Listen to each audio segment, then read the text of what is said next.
కొరడా దెబ్బలు రోజుల్లో కొరడా దెబ్బలు కొట్టారు అనంటే ఒళ్ళు చీలిపోతుందండి. ఎందుకంటే కొరడ ఉంటుంది కదా, ఆ కొరడ చివరిన పీలికలు ఉంటాయి. ఆ పీలిక ఒక్కొక్క పీలికకు మేకులు ఉంటాయి, తుప్పట్టేసిన మేకులు. సీసం పెంకులు, గాజు పెంకులు, గేలాలు, ఇవన్నీ చివరిన వేలాడదీస్తారు. ఒక కొరడ పడిందంటే దానికి ఉన్నటువంటి 15-20 పీలికలకు ఉన్నటువంటి మేకులు శరీరాన్ని గుచ్చుకున్నాయంటే మొత్తం లాగిపడేస్తుంది.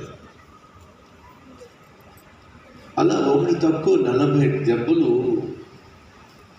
యేసయ్య శరీరం మీద పడబోతున్నాయి.